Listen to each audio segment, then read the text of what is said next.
Welcome to Cardone debates, hosted by Dana.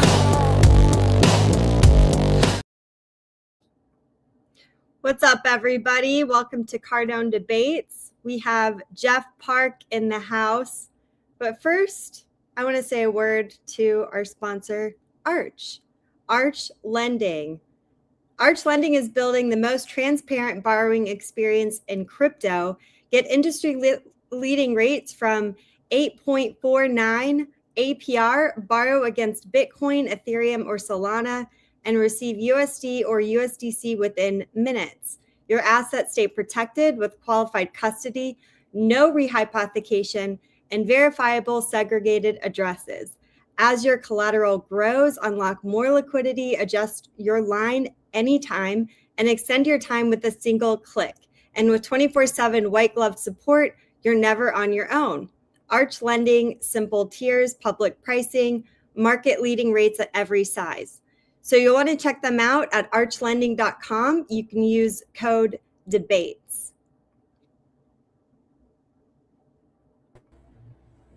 Hey, Dustin.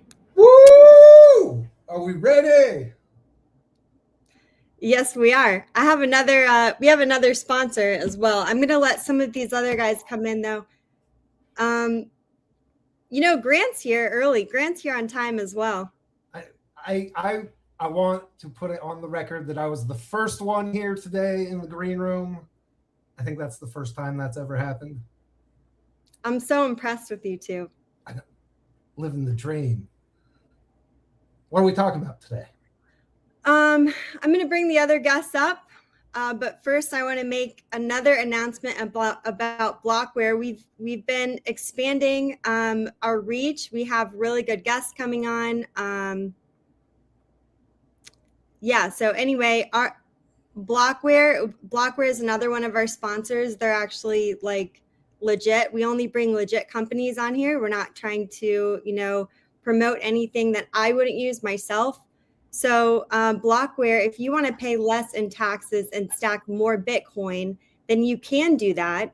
Under Section 168K of U.S. tax code, Bitcoin mining servers qualify for 100% bonus depreciation. This means that every dollar you spend on miners can directly offset your income in a single year, and that's true for both business owners and W-2 earners. So that means if you have $100,000 in ordinary income, you can purchase $100,000 of miners and potentially offset your tax liability entirely. So you can check them out as well at blockwaresolutions.com/debates. Hey, Gary, how's it going? I'm awesome. Thank you very much. Taxes are a scam, Gary. What's up? What's up, folks? We have a great show today. We have some awesome human beings in the room on this March 10th, 2026. Look at who's in the house. We got the big G dog. What's up, dog? What's going on, guys? Great to be here. Love being with Gary, Dustin, Dana, and the sponsors. Let's go. Okay,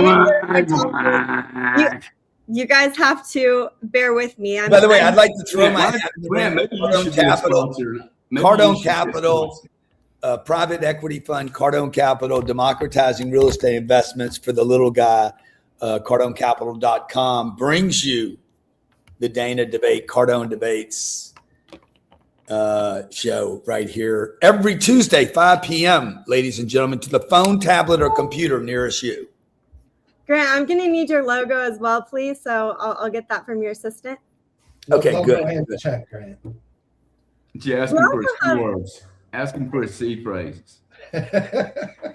Yeah, I'll get those. Hey, Grant, love the art. Grant, who's the artist behind you, dude? That's Retina. Retina? How do you spell that? RETNA. I love that piece. What'd you pay for that, bro? I bought that in auction. It's I don't know. I'm better. Tell me later. Love that piece, bro. Very cool. Thank you. I mean, sick. Let me see the piece right behind your head right there. That big head. This is just a print. No big deal. Yeah, fine, man. Get to still see it. Oh, Churchill. It's all the presidents that were with Marilyn Monroe. Huh? Negotiating a deal. It's it's all the people that were supposedly with Marilyn Monroe. So there's a bunch of them. Can't imagine that. Who else we got, Dana? Besides the famous and then Victoria. We have a partner and chief investment officer at ProCap Financial. Boom. I guess it's Jeff P, huh? Welcome, Jeff. What's up? What's up, gang? Happy to be here. 5 p.m. on a Tuesday, hitting record high temperatures here in New York City. It's like summer's already here. No kidding. Are you really, dude? Yeah. Have they cleaned up the How warm trash is it? yet? You know, it's almost going to hit like 70 and then it'll go away for another 2 weeks. Yeah, 3 weeks ago, natural gas hit near $7. It's a $3.50 product. It hit nearly $7 because of this massive mid-continent ice storm that's supposed to go through, and nothing happened. And now it's 70 degrees. I mean, we got some geniuses running the show right now. Well, that's why I took my propane gas delivery as soon as I can in December. So that was You're a refiller? You're an LPG hauler? You know, I have a home upstate that requires propane gas for heating and cooking. And it's a big tank, actually. It needs to be filled maybe 2 times a year. So I do try to be thoughtful about it, looking at the curve of the contango. Yeah, for sure. Well, good to have you, man. Appreciate you. Yeah, thanks for having me. Is Dana, the do we trash- have anyone else? You know, I noticed, Dana, we don't have a lot of women on this show. You seem to just invite good-looking men, rich, good-looking men. Maybe we should have Miss Cardone on someday. Reach her out. Yeah, I'm gonna reach out to her. Reach out to his, by the way, not mine. Which one, Gary? Yeah, exactly. Well, they would all be very entertaining. I think we should have a Gary ex-wife episode. Sure, I live that movie every day, so no problem. I really don't. But, hey, we're gonna get into this, or we're gonna talk about Gary's multiple. Which one wouldn't show up? Which one wouldn't show up? Yeah. I can tell you which one would be late. Yeah,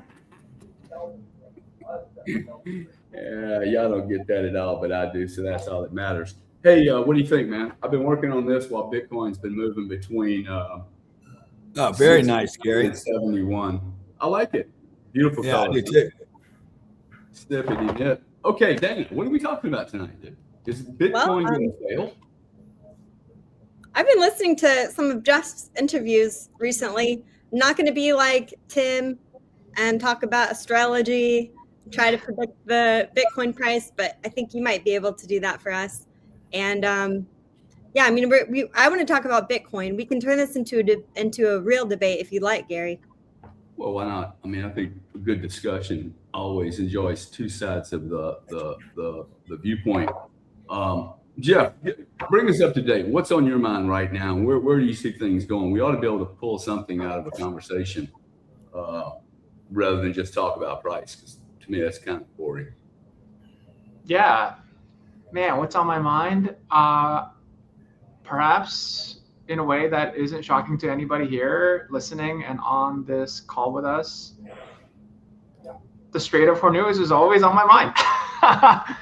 And I know it's not about Bitcoin, but I had this thought this morning, actually, that in fact, it could be about Bitcoin. It could be a metaphorical reality of the current world situation, which is that so much of financial assets have always been historically mispriced because we live in this infinite money glitch world, right? And then this infinite money glitch world really only kind of breaks when we have these tail events that bring us back to the physicality of the real world. And that contrast, I just feel it became very vivid in the context of people now just all zeroing in on the Strait of Hormuz and wondering exactly, like, why is this body of water so important? And I don't know if you guys read this book by Tim Marshall, Prisoners of Geography.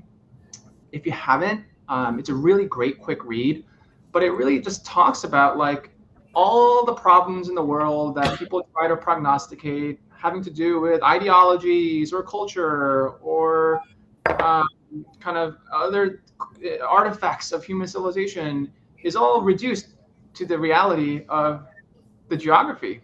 And I don't know, there's something about that I feel is so tangible relative to how Bitcoin can sometimes feel so intangible that that brings this moment together. And of course, as you guys probably know, Bitcoin marked its local bottom on February 28th at 63K, right when Iran broke out. And since then, we've been going higher, as well as 10-year rates have been going higher from 3.9 to 4.2.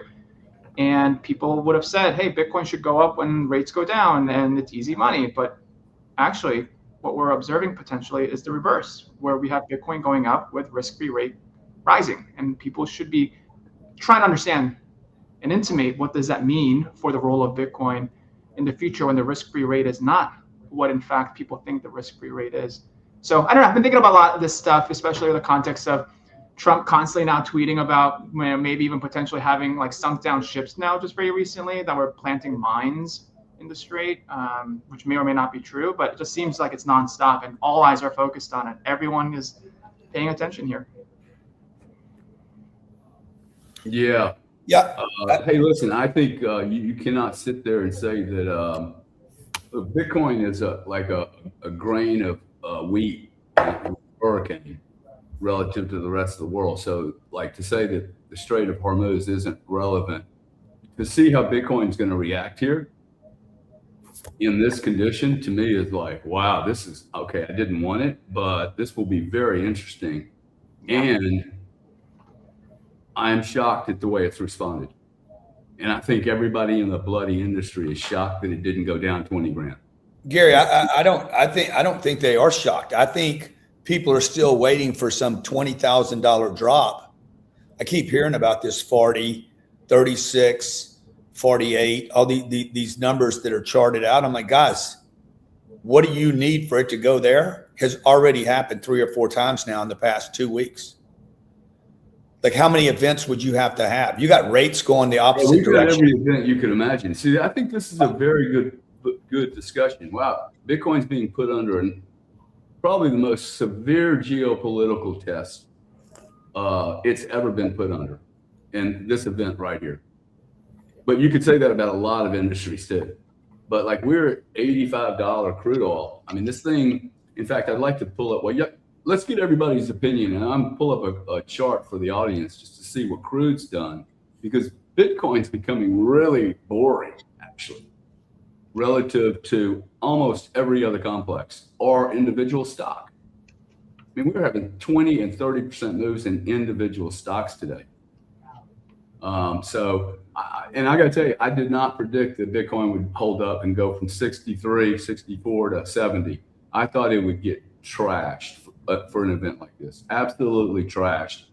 And I'm surprised at crude oil's recovery down from 116 to 85 today. I think that it almost scares me. It's a little too responsive, too reflexive. What do y'all think? I mean, the oil chart looks like a meme coin chart. It's pretty wild to drop yesterday, but I'm with Grant. I think a lot of this was baked in. Nobody is surprised by the current actions. We've had plenty of foretelling and foreshadowing all of this. And so I think the real question is, how quickly does this international stuff resolve itself and how long it drags on? And I think that the most obnoxious part, the thing that's really making it hard, is having to watch the precious metalers have their first day in like 3 decades while we hold stagnant here at the bottom. If I have to listen to Peter Schiff like actually be right one more time, what lose my mind? Yeah, I was saying earlier, with along what both of you guys were saying, which is we attacked Iran. We declared war without going to Congress.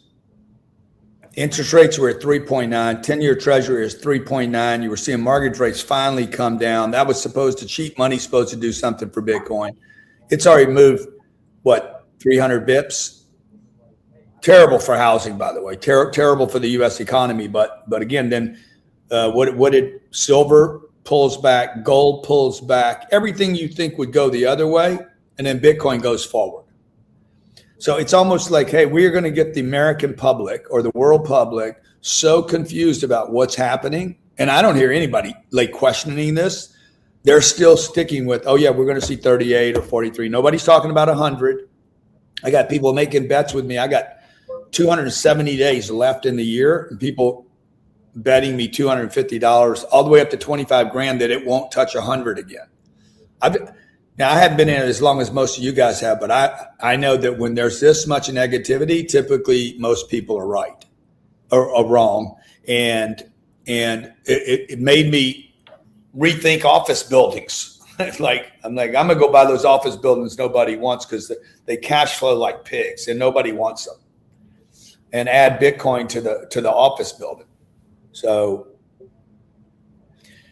anyway, I think it's meant to confuse people and get them off whatever their thing is. I don't know who manipulates that much economic activity. I mean, you said it earlier, Grant. Like, what more would have to happen for it to drop another 20K, right? Like, we have international conflict, we have major trade routes being shut down, we have rates going in the opposite direction. Like, everything is being piled on in the opposite direction. What would it take for this to like go the other way? I think we've seen it the last couple of days. The drop in oil prices led to crypto and Bitcoin going up. I can think of 1,000 things that the administration and that could happen in the world that would see and cause a significant spike. It's hard for me to think of like how much worse things would have to get in order for us to see another 20% drawdown. It's hard to imagine. Nuclear dirty bomb, presidential assassination. They sink one of our ships. Like you got to get way out there. And then I don't know what it would do even with that if that happened. Like the stock market hadn't even the stock market should have been shocked, and it's not. Gary said this before. It's almost like there's nothing that happens today that sends investment assets down as a class. Nowhere else to go. Yeah, nowhere else to go. Look, this chart to me, I hope you guys can see this, but what happened in the last 4 days, in fact, 2 trading days, which is about 8 hours. I do not think people understand the significance. Okay? What are we looking at, Gary? Explain for everybody. This is a U.S. oil chart, and it's the 4-hour chart. I could do this on a day, but I just wanted to show you the significance of the time blocks. So you got, if you look at these 4 hour, these are 4-hour blocks. So you got maybe 3, 12. You need 8 of these. So this is about 3 days. You see where my pointer is? 3 days. Crude goes from $67. Crude oil producers are making about $20 in margin at this price. This is a very healthy price for oil. $50, $60. No one's going to shut oil in anywhere on planet Earth. Okay? That's just the fact. So with the Iranian event occurring on Friday, it jumps, okay, 1 day, okay, it does this spike. Yeah, I don't see where your pointer is, Gary. So you got to tell me what I'm looking at. I don't see the pointer. I don't. I don't know. I'm thinking about the rest of your audience too. Yeah, sure, for sure, man. Let's see. How would I show my pointer? Maybe well, this is a very short time period. This basically what I'm saying here is this only happened in the last 2 days. Okay, Friday and Monday. Okay, and now we're down again to 80-ish, 82, 80-ish, 82, 83, 85. This very much surprised me that we would have in 1 day 118 all the way to yesterday down to low 80s, right? That is a massive change, a step change in 24 hours of trading. It's never happened before in history. This is the point I'm trying to make. This has never happened. And Hormuz has never been shut down. And I think how it relates to Bitcoin, there's at least 40 plus ships sitting, hanging around in this 23-mile shooting zone, kill zone. Okay. Let's see, how do I get out of here? Stop sharing. There's 40 plus ships in a kill zone. They're carrying 1 million barrels each. Okay, that's $80 million worth of oil. Lloyd's of London wants probably 30 or 40 million per ship for the risk. So until that goes away, government comes in, U.S. government comes in, well, we're the military, we're going to open it up. This thing can get back to $65 tomorrow. But if you blew up a ship, dude, this thing could go right back to 126. It does surprise me how quick it's gone off, which I would still be a little wary here. I would not be, I don't think we're free. I think this thing could bounce again, but there's no way this is going to sustain in the $100 mark or anywhere close to it. Trump's going to announce the end of this week. This is going to be over this week. He's going to come out and say, we won it. I did it. I am the greatest that has ever done it. And I did it. And I did it faster than I did the ice rink. I am the greatest. I'm done. By the way, Iran, try any bullshit. I'll come back and pound you next week if I have to. So I'm done, but I'm not done. He'll claim victory and we're back to business again. And then he's going to probably go do Cuba. I think the problem here, Grant, is that we're assuming, this is a very kind of U.S.-centric, narcissistic viewpoint. We're assuming the other party agrees to play along. Yeah, I don't think they have to play along, though. In his world, they don't have to play along. Well, I'm just saying. The point I was trying to make about Bitcoin, though, was that if you had $80 million sitting in a crude ship of assets that now was exposed to all types of conflict, you can stack $80 million in your mind and just do whatever. Like I think this is where we started this. I think the self-custody, this is going to be the best benefit and the best discussion point for Bitcoin at this stage of what's happening here for self-custody, I think. I mean, for any corporate or individual. Jeff? Yeah, no, I agree. I think what's also kind of caught me off guard a little bit is there's all this great news coming out of the crypto industry in terms of institutionalization. We're seeing, ICE and OKX having a partnership. We're seeing Kraken launch tokenized equities through NASDAQ. We obviously saw Kraken getting a Skinny Master account, which is historic, and that deserves a topic on its own. And yet, it doesn't feel to me that the ideology of crypto is moving based upon those. It is actually more likely that the lack of having an escape hatch or a bottleneck, kind of like the Strait of Hormuz that could exist for financial freedom and freedom money, is the thing that could actually accelerate Bitcoin. So what do I mean by that? Just the same way that oil hit 120 because of the real physical constraints of the geography, there is also a real constraint of the imaginary in finance, which is how money moves on the compliance rails to the non-compliant rails. And if you think about the Strait of Hormuz as like a metaphor for KYC and AML and the Bank Secrecy Act and all the things that actually captures money into the Arabian Gulf, but you cannot escape the Arabian Gulf into the Arabian Sea and into the Indian Ocean, which is where free maritime law actually is. The metaphor for Bitcoin is that the bottleneck, the choke point, is actually around this construct of compliance. And if there's enough fear, enough energy of people wanting to self-custody assets, whether it's because there's capital control issues, whether it's because they're actually trying to flee, to me, this is actually the Bitcoin thesis. That's how, just like oil went to 120, that's when Bitcoin goes up, because the choke point becomes the vital thing that people are looking at exactly when they need it.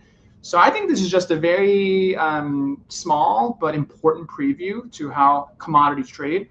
Commodities just trade on supply and demand. That's it. It's that simple. It's not like equities and it's not like bonds, in the sense that there is no terminal value anyone can fundamentally underwrite beyond the marginal buyer and seller at any given time. And the truth is, there's always more marginal buyers when there's a choke point. And so the question is, what is Bitcoin's choke point? And I think some of these things that we're seeing around surveillance capitalism type of narratives that is taking over wealth tax, for example, I think is a hot topic. We're seeing it in New York. We've obviously seen it in California. It's already going into place in the Netherlands. There's talks about it in the UK. Those things are not going away. And those things are going to stay with us for a long time. And I actually think that's all going to fuel Bitcoin in the long run. Like, that's the thing that is creating the operation choke point for Bitcoin to find escape in a metaphorical Strait of Hormuz. Taxes on unrealized gains is retarded. Well, he's saying any artificial construct, any human construct placed on an idea is just going to evaporate. I actually agree with that. That all the constructs are falling apart in a digital world. All the agreements made in the past, whether they're contractual, on the blockchain, off the blockchain, a personal relationship, an alliance between kings and queens that have lasted for thousands of years, those are evaporating because they're not built for tomorrow. They were built for yesterday. And this is the digital revolution we're having is really stressing the fucking shit out of the system, dude. You can't have 12 people with more transparency than the rest of the planet, right? Like forever. I think that's what's happening right now. We're getting more transparency. At the very end of it, we're getting more transparency, and that is really good for freedom and sovereignty, even if we're going to go through a rough time getting it.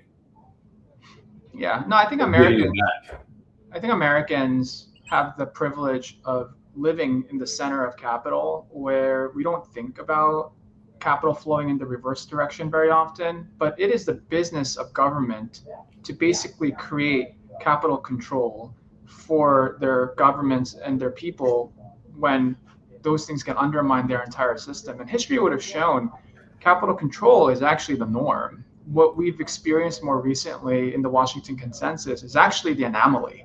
And so the natural entropy towards the state would be to imagine there's friction in capital movement.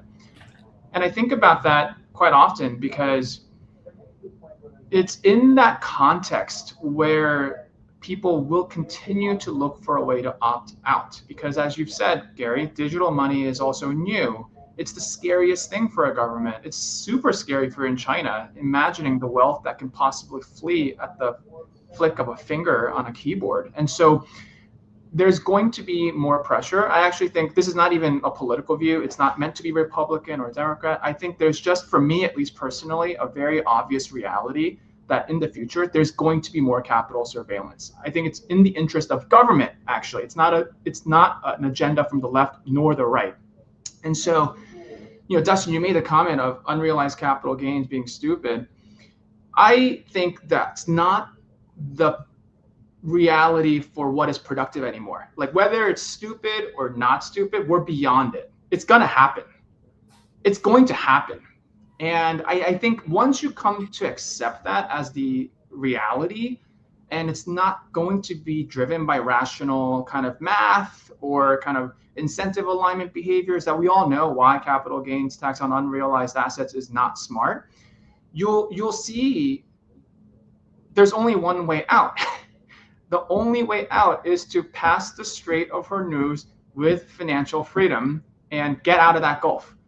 And Bitcoin can be an outlet in a version that I think we're just very early. By the way, just to play devil's advocate, part of why I think unrealized capital gains will happen is because we may think that it's unfair and not smart because it'll create forced selling, right, to pay for those taxes and other liability mismatch durations. But actually, that's the whole point. That's actually the goal, right? Because the problem that is happening generationally is that there's just too much wealth held by a growing class of older people, and there are young people who cannot seem to get assets because the older generation is just holding onto it forever. Oh, right? Wow, we're hodling our real estate just like the fucking whales are hodling Bitcoin. It needs to come out in the market, dude. See? Yeah. We're complaining exactly the same thing that the hodlers, 4 or 5 million coins bought at $300 is the biggest problem in this market. Exactly. It's It always is, an dude. It's a amount. big problem. It is It's a really question, dawned on me recently. and it is a question of how do you create liquidity? How do you create wealth transfer? How do you make it more distributed and more fair? And, you know, Jeff, that's never going to happen, dude. Like, I don't know what country you know your heritage is from, but that's not going to ever happen in America, dude. I will take every dollar out of this country and go somewhere else. well, Gary, I hate to say it to you, but eventually the population demographics will hit a point, and even in this country, well, there will just not be enough people who can afford those homes. That's just the reality of it. It may not be tomorrow. Yeah, but what It may not be 5 years from now.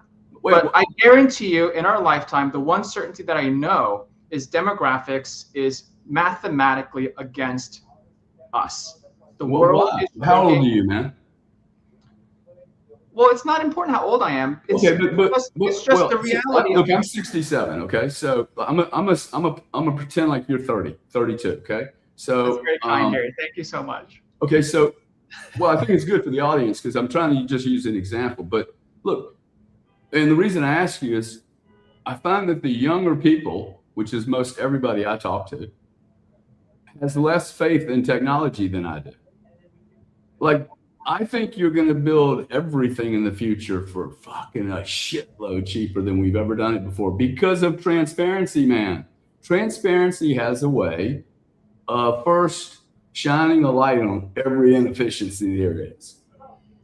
Well, It does, dude. I've been in this game 40 years. I've seen it every time. Industry players fight it, and it drives efficiency through the entire system because it's Bitcoin is going to arbitrage the biggest margins. Robotics is going to arbitrage the biggest margins, not the cheapest labor. They're not going after the McDonald's, dude. Like, they practice on the McDonald's guy. It's the surgeon. My next surgery will be done by a fucking robot, or I won't do it. I would rather a robot. I would rather a robot be a judge. I would rather a robot be a priest and a president. Yeah, but this with actually AI code, with a code that is not changeable, and this you know what the code is. This actually compounds my argument, which is that in that world, in the cost of capital versus cost of labor question, the world is moving towards this model where capital is everything, right? Asset owners in the end have so much more leverage than those that can actually do labor. And again, this is the problem with the young, because the young do not have assets to start with. They have themselves, Jeff. They have themselves, and they're going to have more time. What you just said is that no one's going to go to medical school anymore because they actually don't need to. Why would they need to go to medical school? They can do it in half the time. That's what I'm saying. So how can the young people acquire assets when labor will no longer be rewarded? Labor is the one thing young people have an edge over old people. Throughout time and time. Value, dude. Value. People will bring value. Bringing value is different than working and being a slave. I have never worked in my life. I got to tell you, rarely have I've never been a slave, whether I had no skills coming right out of school. I went to work at Kmart and turned it into a game. I'm going to be a fucking good shelf guy, dude. I'm a little weird like that, okay? But if I'm going to go somewhere, I might as well fucking do a decent job. Doesn't cost me any more. And in fact, it's a great risk strategy. I'll be the last guy to go. So I don't understand why you can now focus on what you value if it costs you less to live. If we got to throw some UBI out there. How can it possibly cost me less to live, Gary, if I have to buy the home that I cannot seem to afford, speaking as a representative of the young people, where wage inflation has not caught up with asset inflation? How can my life possibly be cheaper? In what part of America can you not afford to buy a house if that's really what you want to do? No, I'm talking about the wage inflation pace relative to asset inflation. And I think there's lots of ways to see how in the past 5 years, wage inflation has actually not kept up with nominal inflation, and housing price actually has been. Yeah, because you're talking about wages, but you're not talking about value. I have brought a tremendous amount of value to this planet, and I've probably taken too little money from it. I'm not talking about you, Gary. I'm not talking about but we should be talking about me, because see, you're comparing working and labor. You're saying people have. I'm talking about young people, Gary. Young people. I am too, dude. Because you keep saying that the asset is somewhere outside the human being, and I'm saying this what we're getting ready to go through is going to refocus people on not looking at labor, but looking at value. Because let's pretend you don't have a job. Okay. So you're unemployed tomorrow because Gary's robotics company, and you're like, oh, shit, what do I do? What do I do? You can say, the people that are making the wrong decisions, I need to make $10. Okay. And the people that make the right decision, I need to go bring value to someone else. Okay. And if no one will let me bring value, guess what I'm going to have to do? I'm either going to do labor. Do I want to do labor on myself, or do I want to go look for some value in me? Because I might have to fucking discover the value I have, so then I can come to you and provide that. But nobody's got any fucking value, dude. Really.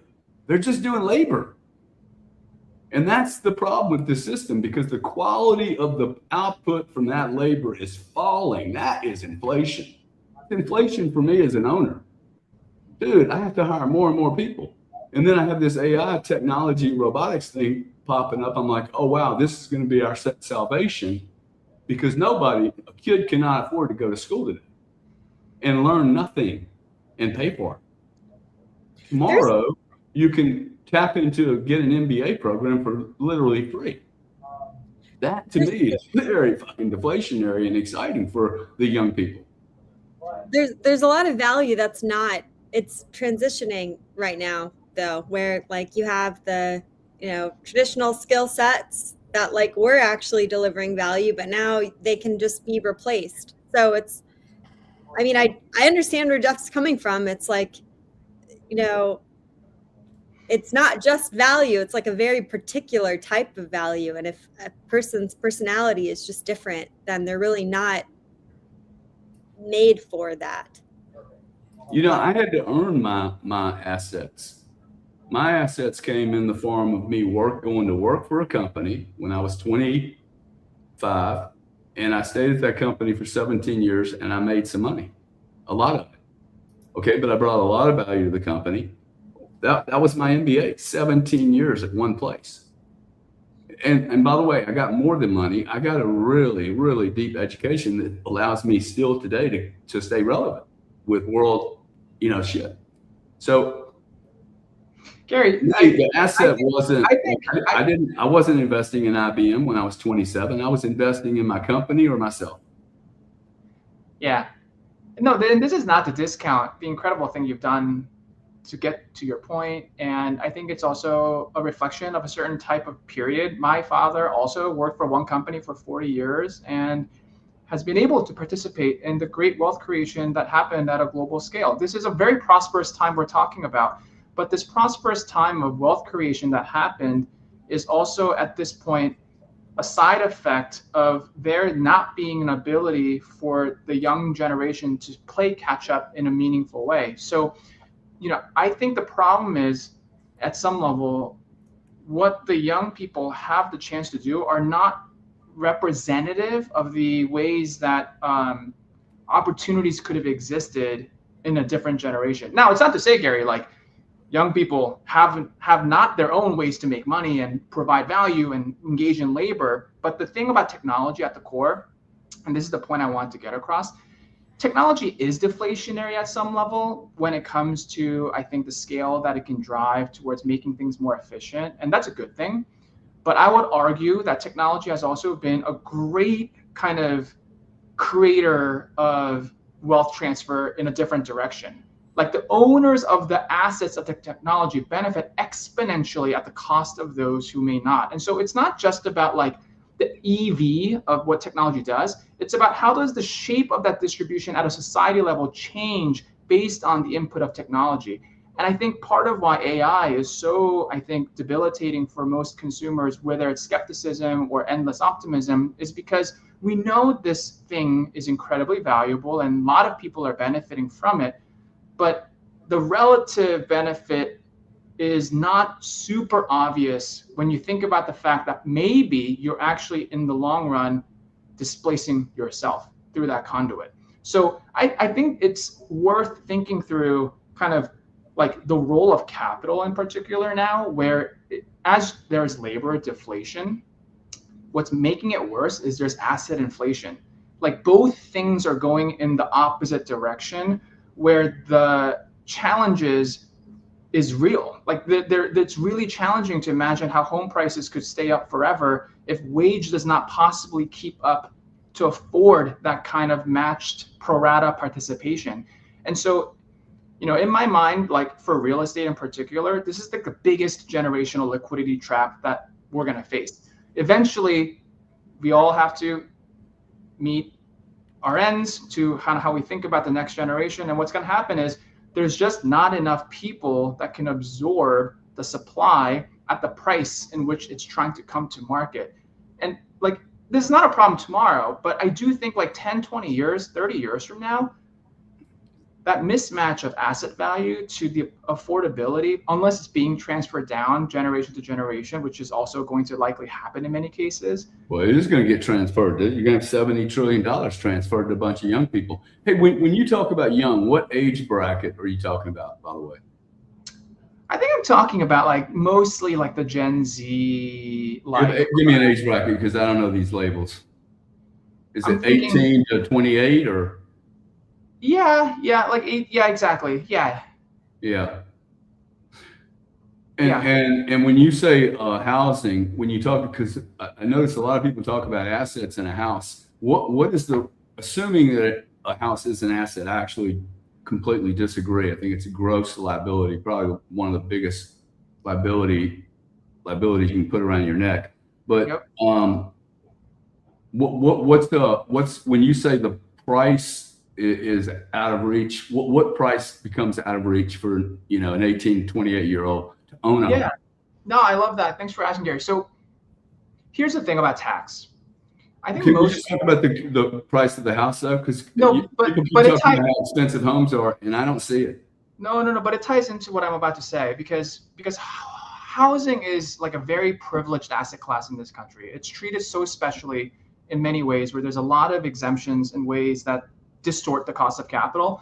But the reason I want to talk about tax is because in the US, and I think globally speaking, most people are happy to pay taxes when they feel like there's productivity or some transactional element that is gained, right? So income tax, people are willing to absorb it. Sales tax, because of consumption, maybe dividend, whatever. People are happy to pay some rate for service provided.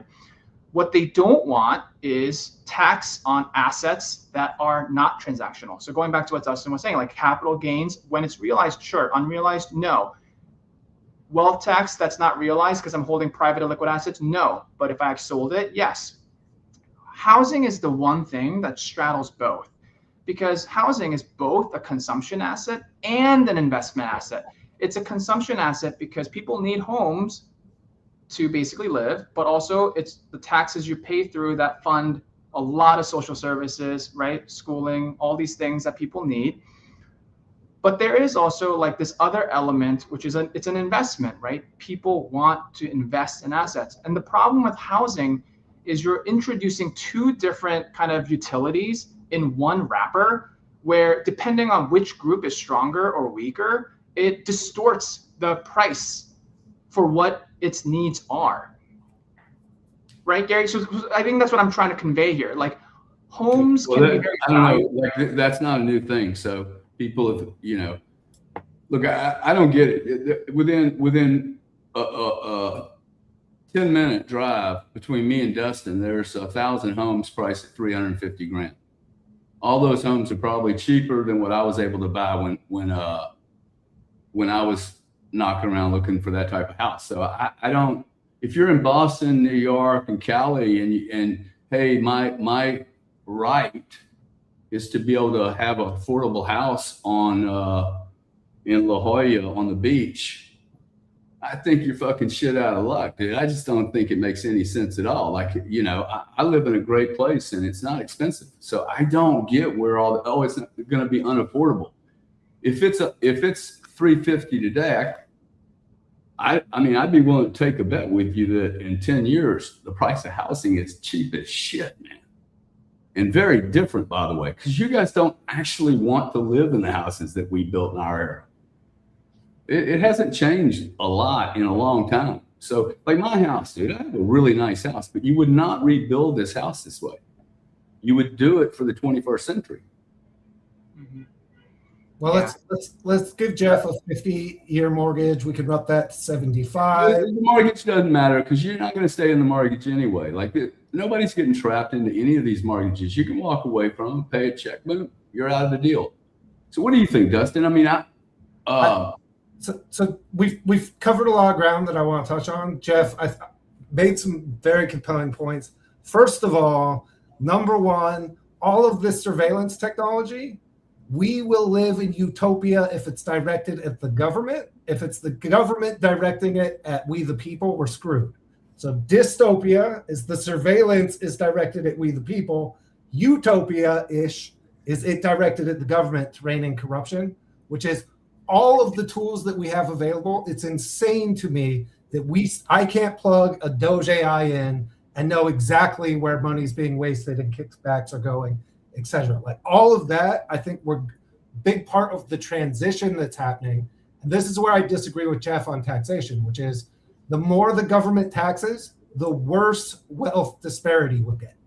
Because at the end of the day, the government is the number one corruption vehicle for taking money in and directing it to very few people, the people who can afford K Street lobbyists and go to, big political fundraisers. Those are the people who benefit from like larger taxation. I also could not disagree more. Like the beauty of America and federalism is that we're going to witness what an epic disaster it's going to be for people who tax unrealized capital gains. So for California and for New York and for the Netherlands, watch how fast money flees. We're already watching a massive transition from California to Miami and California, or from California to Florida, as a result of the proposed craziness around unrealized gains. We need to rethink. So one thing I agree with at both of you guys on, we're going through this crazy transition period, right? Technology, AI, robotics, when things are not going to be like they were 5 years ago or 10 years ago or 30 years ago. We're going into a whole new world order. The one place that I don't see people being willing to accept that things can change is on government corruption, which is, I hear all of these people who are freedom fighters, who are on the front lines of digital currency and fighting the system, coming up with new things, be like, oh, no, there's nothing that could ever be done about the government. It's just too strong and too powerful, and there's nothing we can do. No, actually, if there's one place that is extremely vulnerable to being completely disrupted by all of this, I think somebody just gave us their password. Is that what happened? I think that's a password. All right, write it down. Yep, gotta hurry up, plug it in. But we have to change government first and foremost. Like, if we can fix the corruption and the spending and the graft and cronyism of government, so many other things, like an actual representation of we the people, where we don't select candidates based on how good they are at getting rich people like Gary and Grant to put $100 bills in their G-strings, right? Like that's the number one way we'll know if somebody's going to get elected or not, is how good they are at getting rich people, put in the G-string so they can stack that to the campaign contribution. So I think that all of this, we're going to go through a transition. The wealth disparity is a very interesting conversation. It's somewhere that it's actually really interesting because the populists on the right, which I believe is largely represented in MAGA, like roughly speaking, like Trump ran more as a populist than as a traditional conservative Republican. And the populists on the left, this is actually somewhere where we have a lot of common ground, which is, how do we get more? How does this technology empower more people to get more of the action? It's funny because Grant's saying is democratizing access to real estate and real estate investment, right? I think we're going to see tokenization allow people access to markets, but it's going to be like every other phase in humanity ever, which is there will be a handful of people who take advantage, right, and do extremely well and create empires and generational wealth. It'll be the 80-20 rule. 20% will benefit from the transition, the new structure. 80% will continue to be slaves and owned by the system. So that's my short, crazy government rant. But like for me, it's funny because I would be willing to bet me and Jeff are very much aligned as far as role of government and what should be done. Yeah. And like the failure, I can't argue with one point, which is the government will always do whatever the dumbest possible. Like they will approach any problem with the dumbest possible solution, like guaranteed. So he kind of got me on that one. No, I think all three of us have a lot more in common than what otherwise this heated conversation was, which is at the core, we do want affordability for housing as a number one priority, because before we even talk about Bitcoin, you have to occupy the space safely in a way that you feel like you're a respected member of your own community. There's nothing that will precede that as your number one priority. So it's a very noble thing to make housing affordable and more reliable for those who are seeking it. And it goes to the problem where the price is not right. And why is the price not right? It's exactly what you're saying, Dustin, because housing is a source of tax revenue for which civil services are provided. And so the home price has to relate some kind of take rate or kind of ability to think about rent in that context where the expenditures are too high. And I might argue, actually, if you think about the biggest kind of cost center of the public expenditure being around education, the teachers union in this country is also extremely rich in the ways that they have been able to drive that beyond what normal levels should be. And then compound to the fact that most of the kids probably are not even learning the things they should be learning to protect yourself from the way that AI is going to make most of the things irrelevant. You cannot imagine a worse kind of cyclicality to all of this in the matter where the best thing that you can do is actually change education altogether so it's cheaper. If you make education cheaper, then you can provide less services from a dollar perspective. The biggest outlay of housing is your school tax. Then you can think about also reducing your home price because you don't have to have that kind of revenue that's going out. And then a very beautiful, virtuous cycle unearths, which is you're learning the right way, cheaper ways about things you should care about. Maybe going back to Gary, what you said, the MBAs are going to be so much cheaper, right? Like we should not have to think about paying $250K to learn something you might be able to learn for free. And all of that means housing is so much at the center of that revenue source, which is causing a lot of, I think, these constraints. So I actually think we are all more aligned than maybe otherwise we're kind of thinking. What's the price of a house, though? What do you want the price of a house to be, Jeff? I want it to be a level where it is digestible to income. So I think if you looked at most generations where their rent outlay or home ownership outlay is like less than 20% of their income, that would be great. Right now, I actually don't think that's the number. I think most. What happens when Dana decides that she wants to spend 100% of her income on housing? Because she is a pretty blonde and she deserves it. Thank you. No, seriously, dude. Because look, the truth is, you've already handicapped real estate by allowing you and every other person to borrow 90 cents for every dollar you invest in. That's crazy. Okay, it's actually a drug. Okay, right. If you did that anything else, where you could, if you did that with Bitcoin would go up 500% right now. Yeah, that's right. That's right. This is all liquidity and kind of. Maybe people should buy. Do less. Like if you got rid of the mortgage, if you got rid of the mortgage market, home prices would crash because no one. Of course they would. Right. So the whole like. Of course they would. So why don't you just back off and stop buying them? Stop buying a fucking 30 and 40-year thing that you can't afford, that someone's giving me 90 cents on the dollar. I can't afford this otherwise. So why are we arguing housing needs to be cheaper? Dude, it's as cheap as it can possibly be. You only have to put down 10 cents on the dollar. I don't know what you're complaining about. Seriously, dude. I paid 12.5% for a mortgage once. Okay, like I was in an 18% interest rate market. I see comments here. Gary and Grant don't know anything about the youth. I could make $1 billion fucking in this market if I was 22 years old. And by the way, There are more billionaires made that are 20 years younger than me that just popped up out of fucking nowhere, Jeff. They were young too, bro. They were not old Bill Gates, the predator. They're like 22-year-old kids. I mean, is that fair? There have been more youthful millionaires, billionaires, and decamillionaires made in the last 20 years than ever before. I mean, that is a fact. Is that? I mean, everybody agrees. This has been an awesome move in the last 10, 15, 20 years for youthful people who grasp ideas and were able to carry them through and not go to prison.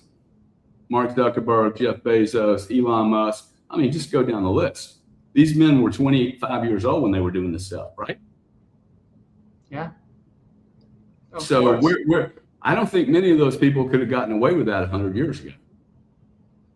Amazon broke up the entire retail market. That would have never happened. Walmart almost lost their entire position because they were so into their own selves. Yeah.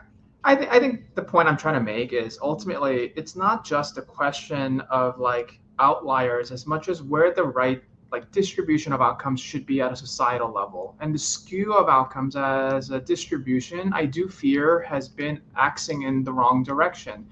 And it's not to discount that great entrepreneurial, innovative, smart people will continue to do smart things. They always have in history and they always will in the future.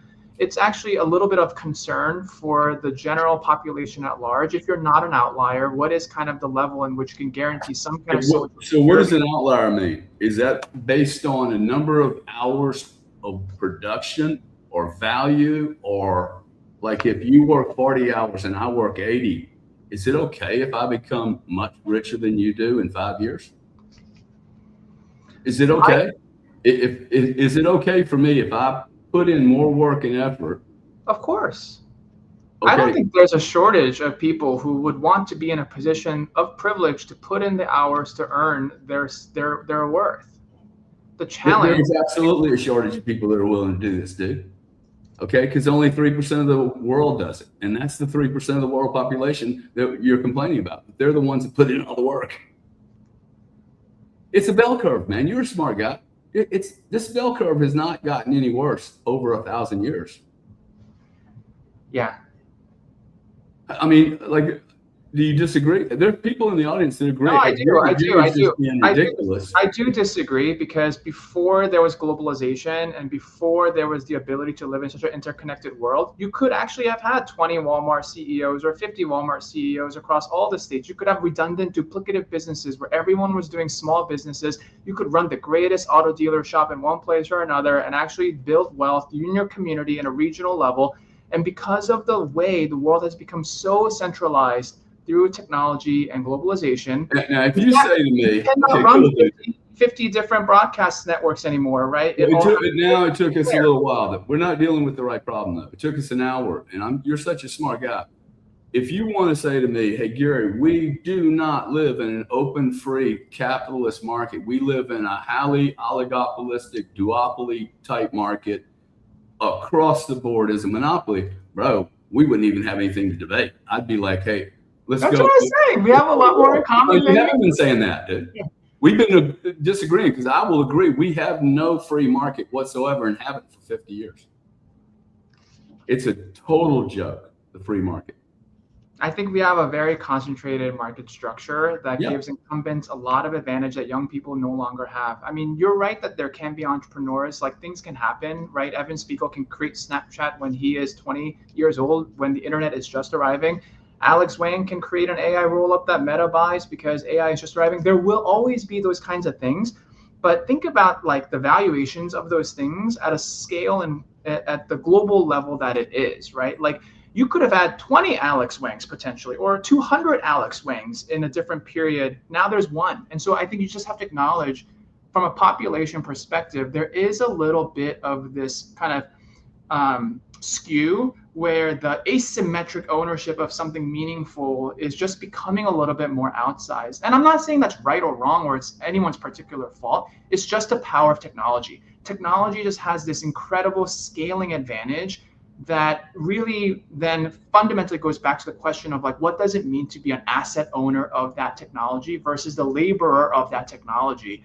And as a result of it, I think the biggest imbalance as I see is the cost of labor is worsening while the cost of capital is enhancing. And that spread is getting wider. And that's the part I worry about. That's where we disagree. The cost of capital is getting cheaper. The cost of high quality output is getting cheaper. And the cost of labor or the output from labor of human beings is actually degrading. Yeah. The output is degrading. Go to McDonald's and stand in line. Go to any movie theater. Okay. I used to drive my car into a gasoline station when I was making $27,000 and someone would fill my tank up. Yeah. Secretaries actually knew how to answer the phone without me putting them through a fucking program because their parents had manners and they taught them. I have technology right now that we can do a broadcast that is killing CNN, Fox, and the other guys, and everybody should do this shit. Everything's getting cheaper in my universe, dude. Everything. Like I have an automobile that works. I don't even know how the fucking thing works. Okay, like it's so advanced, it's stupid. Yeah. I have electricity that is the cheapest in the world. And I think.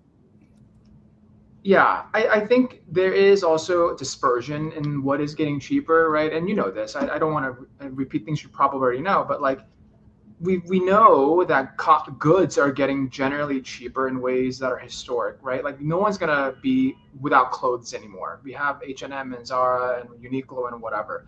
But at the same time, like healthcare, education, like anything that requires like human labor type services. Yeah, but if we go down the list of those industries that really aren't having good value, I think you're going to find they're all criminal organizations. That's the problem. So again, we're not really arguing about, okay, maybe what we should talk about, all this should roll up in one centralized entity and we get to measure it all. Instead of having, for sure, Justin. I was with a big monopoly once and they said, look, we're getting ready to sell this asset and we're going to sell it to 4 players. And I said, no, you're not, dude. You're going to sell it to Shell, BP, and Mobil. And then you're going to give me a little bite of it just to show that, okay, it's all clean, but they're going to control the fuck out of the thing. You're not going to do that. You sell it to one guy and I'll be that guy. And then the regulator can come sue me if I do anything wrong. It's going to be so easy to watch one guy over 3. These clubs, dude, Visa and MasterCard are not competing with each other. I can see it. Okay. Yep. You are the product. I mean, they're just ripping your fucking face off. Now, Jeff, that's a conversation that, like, see, I actually think transparency and y'all talk about all this AI stuff. It's not fair. I'm like, yeah, dude, I'm gonna have tools to also look into the fucking enemy. It's not gonna be just the government that has this shit. Come on. Have you guys not watched some of these Mad Max movies? I mean, come on. There will always be a side for freedom and fairness, and we run into the same fights every time this happens as humanity. The same. Totally. It's a battle between centralization, right? Like the ability to control, versus the experiment of decentralization. So, like, we could go back to the founding of the U.S., right? The back and forth between the federalist and the anti-federalist, which is, right, how much power and control do you centralize in order to maintain efficiency versus how much do you give up in decentralization? This is a fundamental fight that portrays itself over and over and over and over and over again. The concentration of capital, wealth, and quality of life. That's another one of these just ongoing fights that happens every time we have a transition because stuff moves over. But we touched on like 5 things here that, like, I want to put in Dana's head as potential, like, full-blown topics. Education. So this like, is one of them too. I have this one too. I want somebody to come on and tell me I'm really a bad guy, because this is just not true of either one of us. I mean, I don't spend a lot of time with Grant. This is just so untrue, this comment. This is exactly why young people are in trouble. If you hear me saying you're like I'm tone deaf. I'm literally saying I would love to hire 5 young men or women if they actually have the ethics to pull, to do what I told them to do, and then don't bother me. Okay. And I can't find them. It's unbelievable. Okay. And I think that's always going to be in low supply. Well, it gets to, so education is something else. So like, if we're going to have so much more free time, one thing that we know, right? Like you could go find the stories about when the cotton gin was invented, about what it was going to do to disrupt the labor market, because we no longer needed people to go out in the field and pick cotton, right? Like there's tons of like late 1800s, I think. Nobody fact checked me on that, but right, like I kind of remember the dates. But we've seen this every time new technology creates efficiencies, people's ingenuity and creativity fill the gap with something else that needs correction. So if AI is going to replace a lot of the menial labor, and by the way, manufacturing, I don't know, I don't think most people have been in an actual like CMC plant where things are manufactured. That shit has been robotic for 20 or 30 years. Like we are not, they don't look like Optimus bots where they're like, beep, right? All of that shit has been like robotic for as long as I've been doing business. So we've already been through a lot of these efficiencies, but here is a topic that I would love to see us explore. I think we could have a great time. What do people do now? Which is, right, I hear people complaining, right? Okay, you could do, what do we need people to go work on and to fix? In this world where people are going to have exceptionally more time, I actually think it's going to be like a reverse. Like I think people are going to crave and reward authenticity. So things like community theaters and play, like I think people are going to be hungry to go have in real life face-to-face interactions again, because we're starved of, we're given the artificial stuff so much. I think education is another one. Like our education system is so ass backwards. Like it was designed for a completely different culture, a completely different working class, and it needs complete overhaul. I mean, the idea that kids aren't taught about compounding gains and compounding interest, but they're taught about, a bunch of algebra theorems that they're never going to apply to anything is insane to me, right? Like there's so much like just real life structural stuff that are not part of the curriculum. It's crazy. So I think that's going to be another solve. And that's somewhere where efficiency, though, could be the game changer, which is there's no reason your kids should not be learning from the best teachers available. Like there's absolutely no friction. If we can do this podcast from 4 different places in the world, right? There's no reason that we can't bring on and put together educational series with the best scientists in the world on the most interesting topics, with people who actually know how to say this stuff, so that we're training the next generation. But to me, I hear because we've done the young people are like don't know what the F they're talking about, and that's largely true, right? Versus the older people don't understand the challenges that this new generation has. Like the barrier to entry to be able to gain a foothold is completely different than it was 40 or 50 years ago. Yeah, and also I agree with that. And this is not to give a free pass to the young people either, right? There's lots of problems with the young generation too, which is there's a glaring stat out there that young people don't read books anymore. Like they actually do not read. And so if you do not read, you will not develop the muscles necessary to actually do anything productive, right? So that's how you become an NPC. That's how you become a bot. And so there are problems with young people as well, that education is at the core of it. This is, I think, a serious problem. I agree with you, Dustin. And there's this incredible book that was written by Judea Pearl, who actually is the father of Daniel Pearl, who you guys may remember was the unfortunate journalist that was beheaded back in the Iraq War, Afghanistan War period. Anyway, he wrote this book, and it's a story of why. And he talks about this thing called the ladder of reasoning, like the ladder of like logic. And he talks about it with rungs, right? So like to actually understand how to reason, the first rung is association. You have to kind of have a pattern matching ability to recognize correlation. And that is actually what AI is really, really, really, really good at so far. It's basically able to pattern match at a level that no humans can ever match. But that's rung one. Rung two is actually, you have to move on from that to like intervention, where you're able to ask critical questions about whether something is because it is. And that's causation, right? Because if you only look at correlation, you'll reach a lot of spurious things, and you cannot actually be able to have the scientific method of inquiry to finding out why anything happens for a logical reason. Rung C is called counterfactuals. And that's basically where you actually have to ask questions retrospectively. If I had done something else, would the outcome have been different?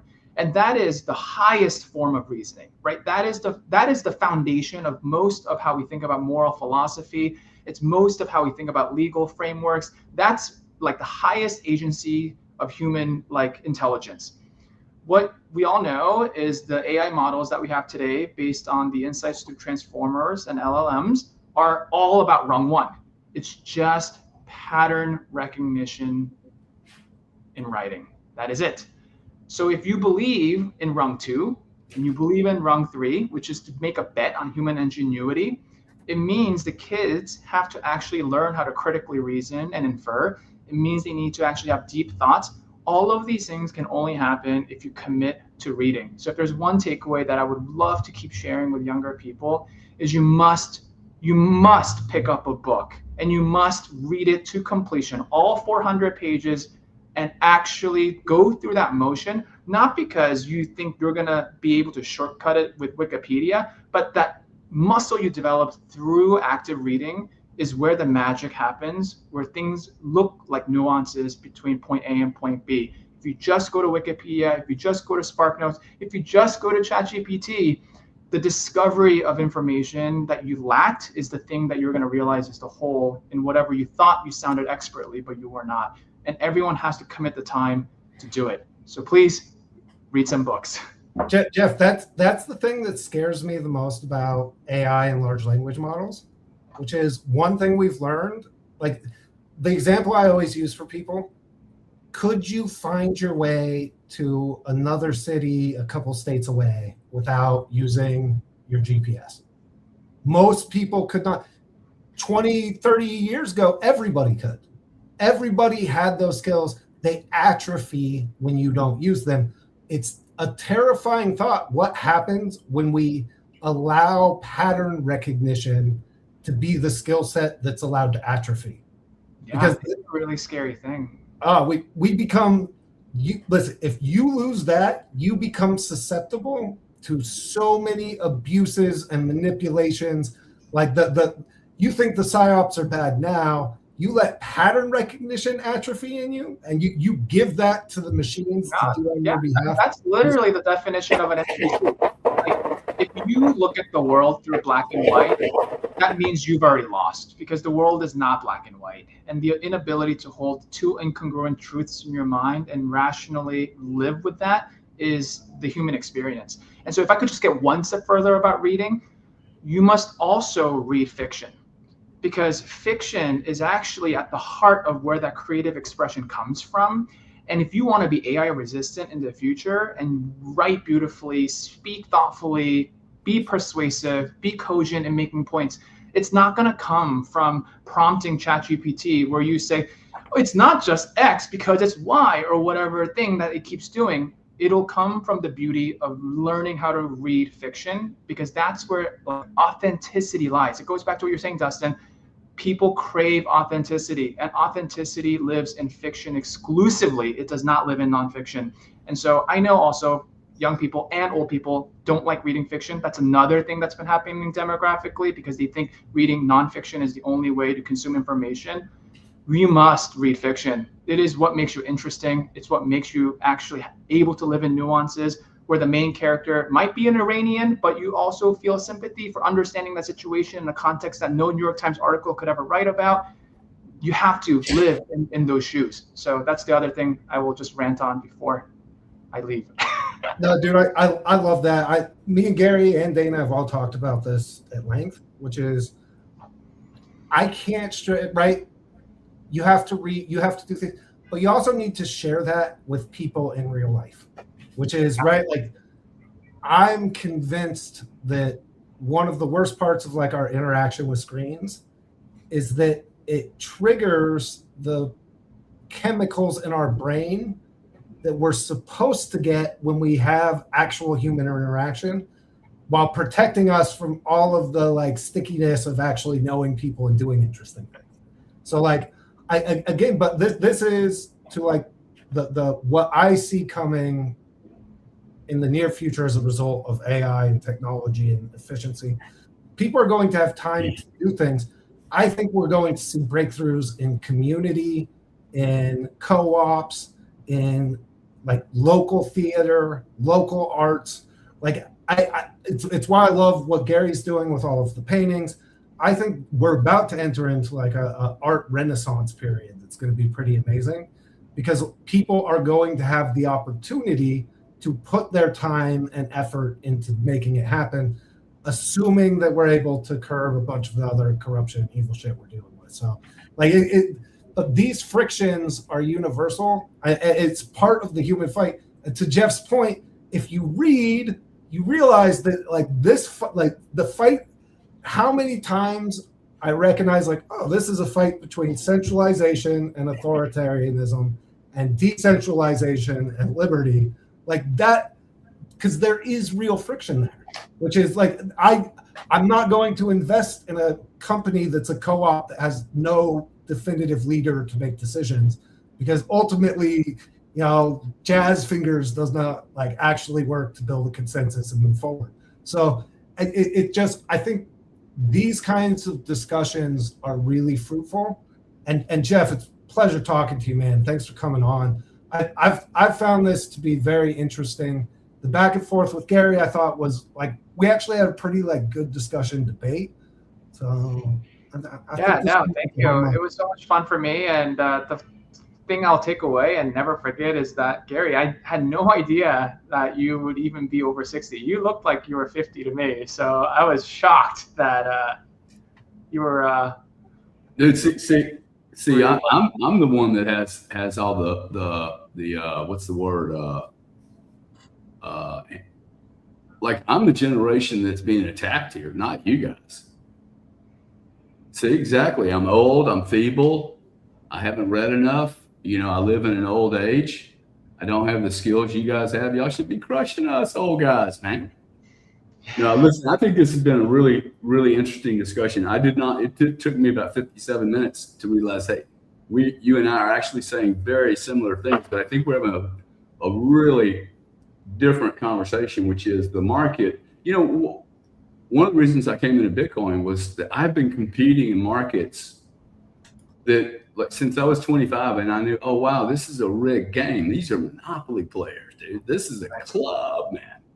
Yeah. Like, the bankers and the oil guys don't really beat each other. You don't beat anybody up that you go to dinner with every 3 months, man, and play golf with and get drunk with, and then go to regulatory lobby efforts. And, you know, you're representing your side, he's representing his side. Then you guys go have a steak dinner with the lobby guy, right? I mean, it's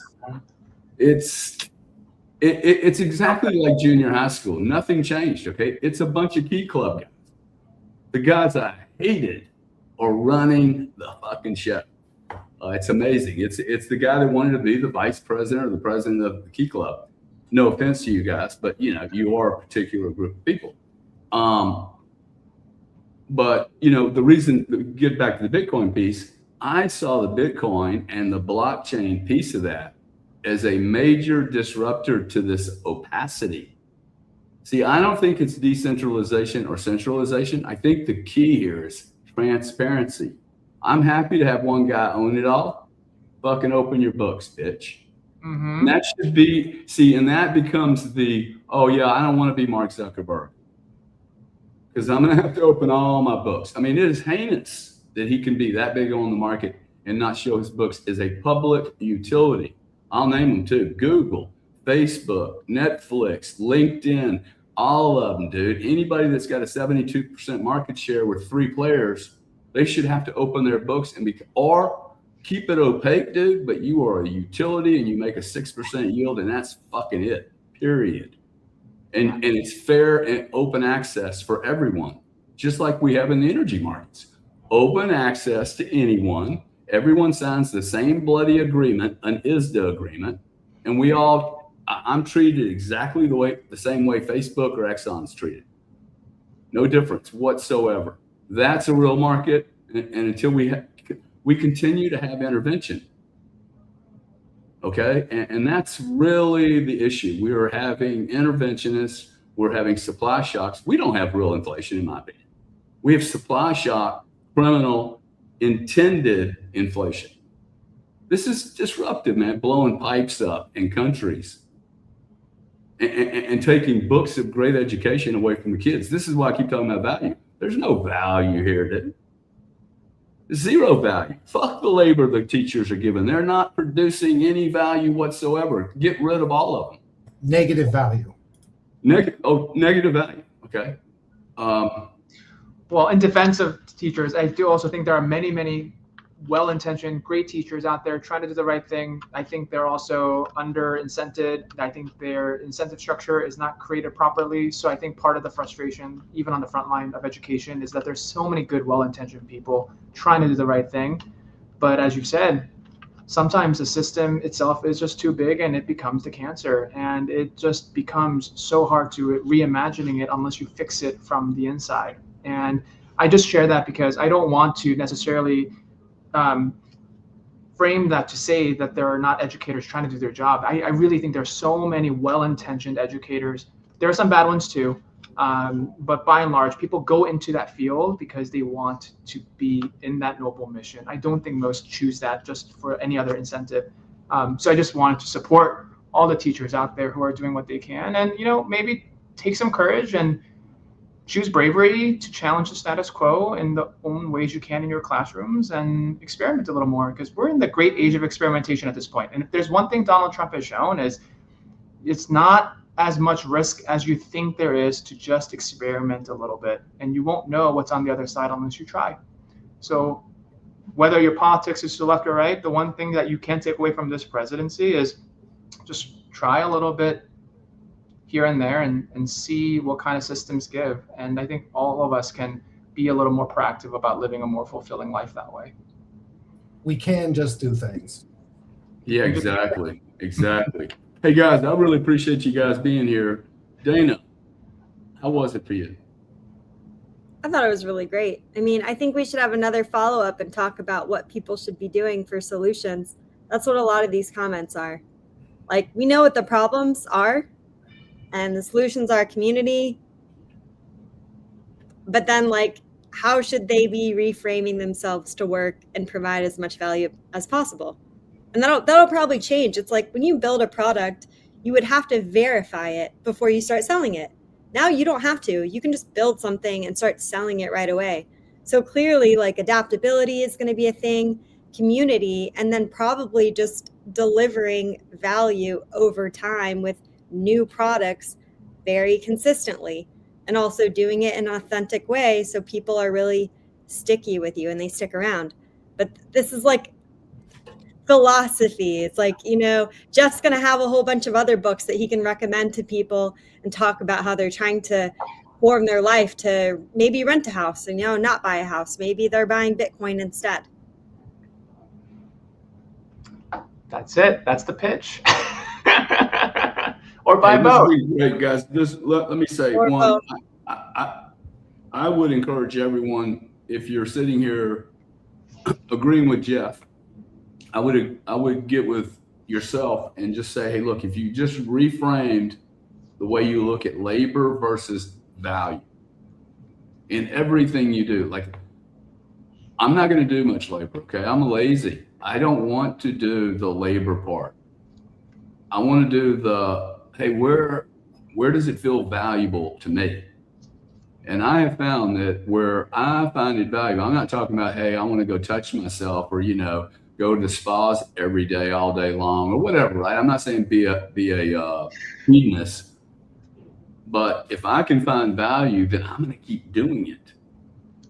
And if I keep doing it, I will become better at it. And like value is, I have to figure out a way to not become a commodity.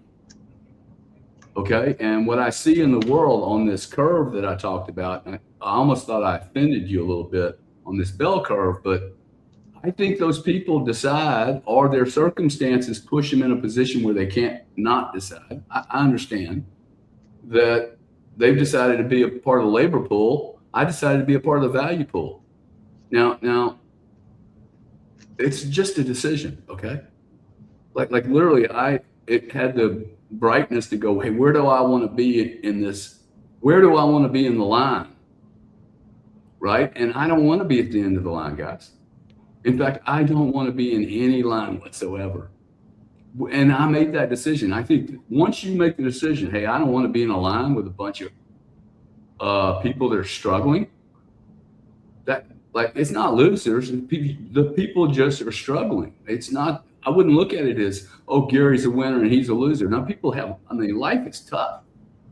But if I make the decision that I want to be in the top 2% of my pool, what's going to happen is I'm going to get to my 2% of my high school, and then I'm going to go, oh, wow, I need another pool to operate in. If I stay in that pool, I will decay.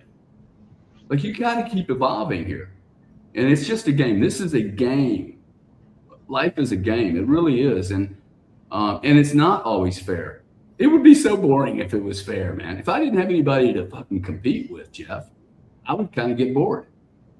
You know, so I like having these big monopoly players that I can go strip $40 million from, and they don't even know it's missing.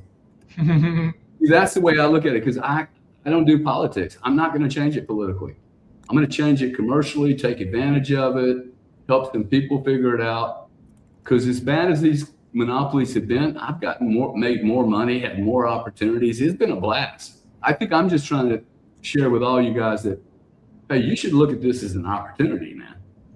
Because everyone's going to be freaked out. We are going through such a massive pivot point that no one has any more strength or skills than anyone else. In fact, guys like Jeff might actually have liabilities because he might have some beliefs that a guy like me, like, oh, no, I can bust through this thing. I don't know anything about Bitcoin, but shit, I can do this. The craziest thing about that too, Gary, is what you need to be able to distinguish yourself now is literally show up on freaking time and work. Like if I'm telling you, if you will just show up when you're supposed to, and you'll actually like put the effort in, if you do those two without whining and complaining and needing to have your hand held, you are going to set yourself so far apart of most of the open market and the people you're competing against that you will move faster than you can believe. Show up on freaking time. It's not fucking rocket science. Well, let's end up on time too, so Jeff can go. He looks like he's either got a hot date or $1 billion deal to do. Dana, by the way, speaking of $1 billion deals, you look awesome and you are awesome. Thank you. Thank you so much. Appreciate you. Thank you, Jeff, for coming. Please come back again. You can remove yourself from the stage if you want at any time. I appreciate you staying late, and we would love for you to come back. No worries. This was so much fun. Dustin, Gary, nice to see you guys again, and we'll do it another time. Thank you, Take care. buddy. Bye. Bye. Okay, now we can talk behind his back now. Right? What did you guys think? Yeah. Good stuff. Justin, go ahead. Give us your best one. No, oh, entitled little shit. Damn, bro. I loved the. I bet he lives in San Francisco. I loved how that discussion progressed, and I'd love to see us do a little bit more of this. Like, I want to talk about, like, I'm dying to talk about the Iranian situation. I think both Gary and I could lay some serious knowledge and wood on the Epstein stuff, right? Like that. We have to remember that a lot of this stuff does not exist in a vacuum. And like all of these variables are playing into all of it. And like I'm eager to like have some of this. I almost went to the like Strait of Hormuz stuff. Like, you guys got to check out my boy Ashton Forbes. we all know that we have the technology to teleport shit now. So, like, the whole needing a geographical region to transport stuff, like, we've got that tech. Just look at MH370. That'd be another crazy, interesting combo. But I thought this was one of our better shows. What about all the technology that exists, but that if it came to light, it would completely ruin our economy? Our GDP would be affected. You know, I don't know if Apple would still be here. Maybe there's another super phone that already exists and it can already give you like holograms and who knows what else. Do you know that the U.S. government has taken something like 4,000 plus patents and suppress, like, this is all in the books. Like, I want to say the number's somewhere around like 4,200 patents, and suppressed it because the technology would be so disruptive. Think about what we've been denied from a medical, from a energy, right? I think two places that we've had insane level of like technology suppression: health and energy. And like that you want to talk about monopolies. The oil monopoly controls so much of this country. They literally convinced us that their like toxic byproducts are medicine. Like, they put their toxic byproducts in our freaking medicine from like oil refining. It's insane. So That's horrible. I could also. Well, the oil companies aren't doing that, dude. Oil companies aren't. They're selling petroleum to Procter and Gamble, or I mean, I actually disagree with you there. I think the oil companies, the energy complex, ironically, has become the most efficient and transparent market in the world because it's decentralized. You know, even with OPEC, it hasn't worked, man, because of transparency, because you have these charts and you can only manage manipulating the price so long. So energy, this is why you have 60, this thing will go to $40 to $60 and will only go cheaper. You gotta get that's a really good indicator of how, if this was any other market, dude, you'd have crude oil at $300 right now. Without, and we gotta give credit to Trump's team on this. Like, what they did to, like, I'm wholly convinced what they did ain't over yet, bro. on this part. But I'm saying like, they this clearly shit yet. anticipated this problem with what they're going to do with Iran. And don't get me wrong, I'm not supporting what's happening in Iran, but I am saying the move to make sure that the Venezuela market was open before you took this action in Iran was pretty prescient. I don't think it has. It didn't bring one barrel here, bro. It's all, you know, long term, yeah. But I'm just not. Look, anyway, I think war is horrible. I don't have any clue why we're there. I wish we weren't there. I don't like being there. I'm disappointed. Agreed. That we're there. I'm disappointed with the administration, if I'm honest. The entire, you know, I'm so glad I went through Bitcoin instead of going direct. I just. I saw. You know, it's a little bit like school. He was talking, y'all talking about the teachers, and I'm like, hey, look, I've interviewed a bunch of teachers, and I asked them one question: what do you hate about your job? You know what all of them say? Y'all should go and survey, you know, grab 10 teachers at your school. Politics. Now you should think, oh wow, average salary is 65 grand. They clearly gave up their lives to help kids. They didn't do what I did, which is I want to be rich. Okay. And they say the biggest problem is politics.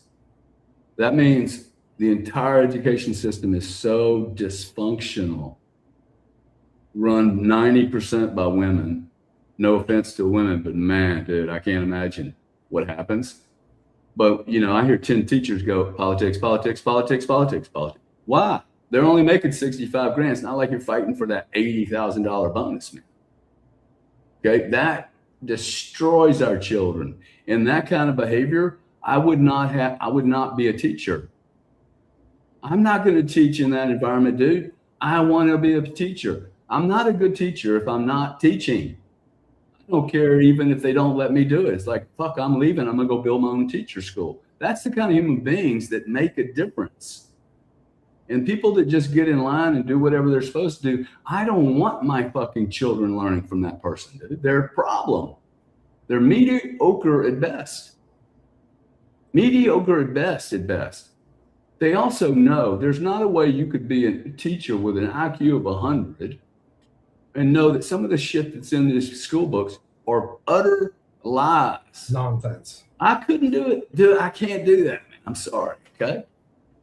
I couldn't do that. Now, what I would do is find a guy like me. Hey, you really want to shake shit up? Let's go start some real schools. I would love to do that. Okay? I mean, absolutely love to do that. And the reason I'm banging on about the kids getting out of their own way and going to work for 80 hours a week. And if you're not willing to work 80 hours a week, I'm just going to tell you, I'll crush you, dude. Okay, I will crush you. I already have a lot of skills I don't even need to read the playbook on. So you're competing with people that already know how to do shit.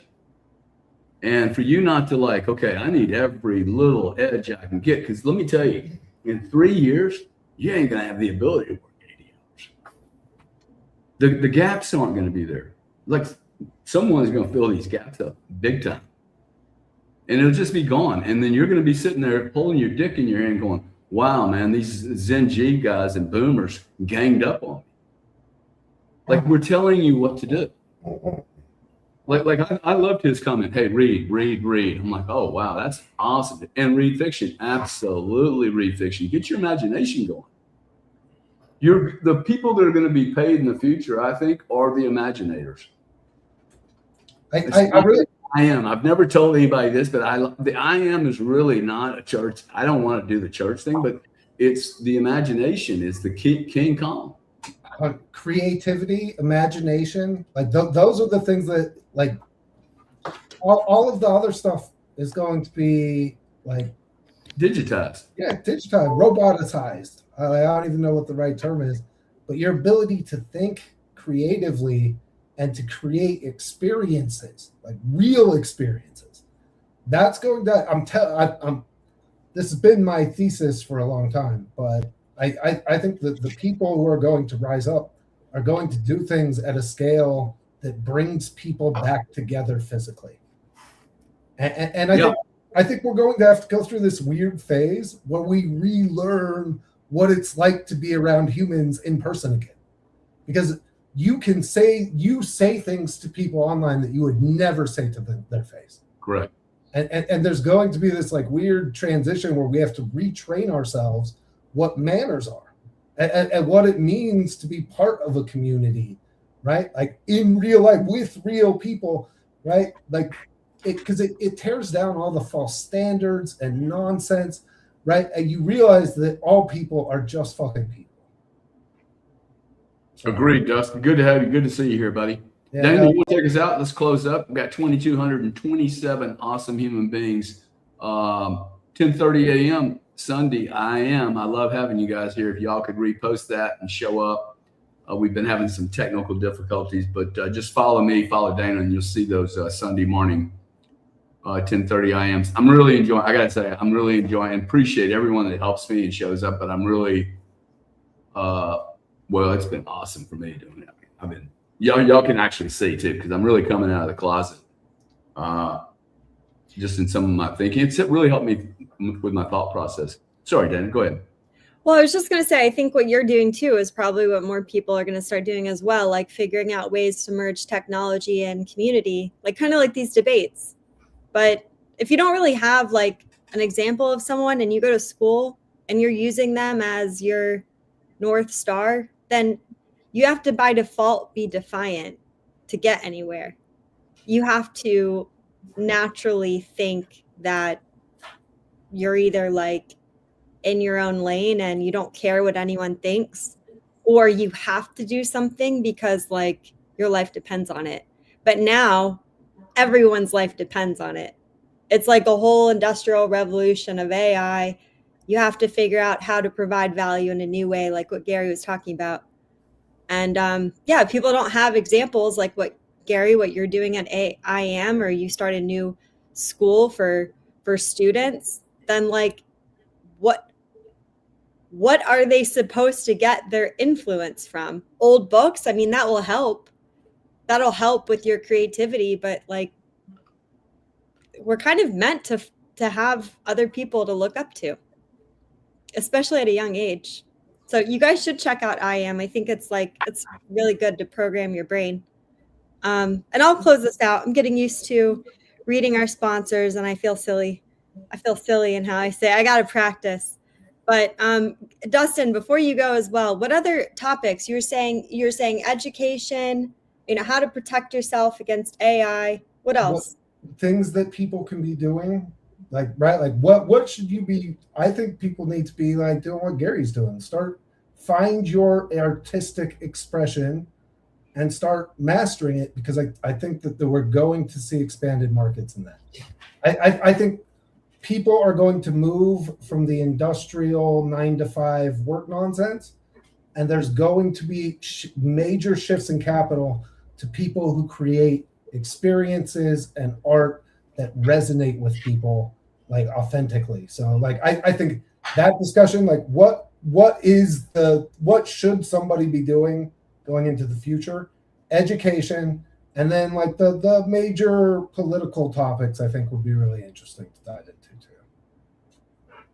Okay, guys. Well, if you have any other tips. Hey guys, hey, thank you. I like the ideas. You guys have an awesome week. Tuesday. See you guys. Dana, thank you. Y'all Bye-bye.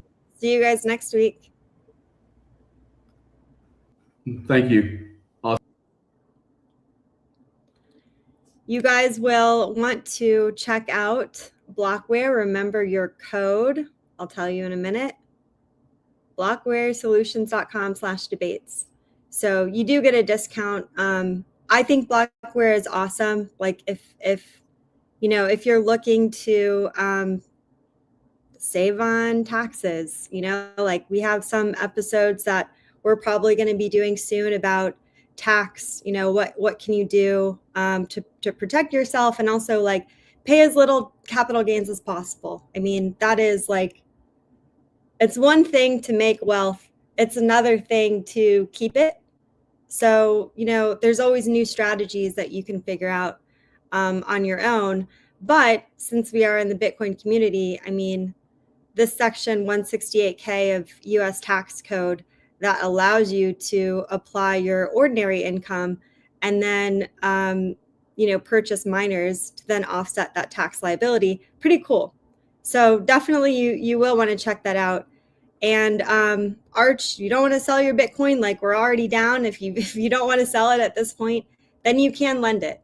Arch is like very trustworthy. They get you really great rates starting at 8.49 APR percent.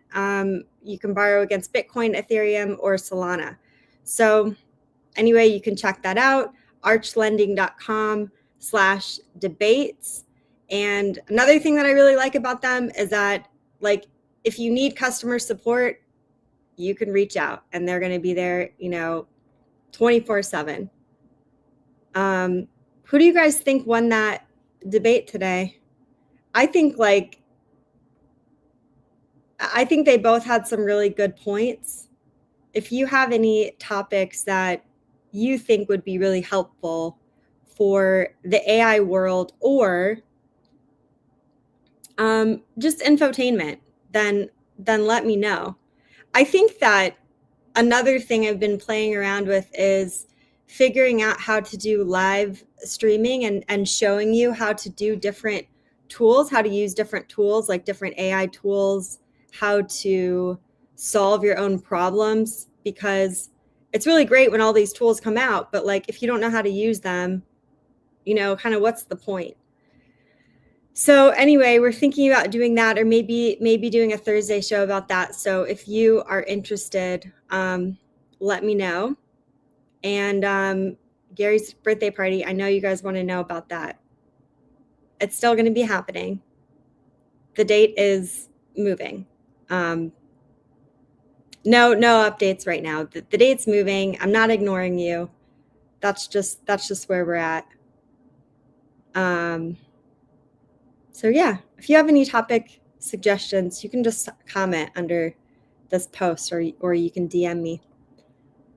But please do come back again next week. We have some cool guests again, and we'll see you next week. Yeah, we're building a community here, so see you next Tuesday.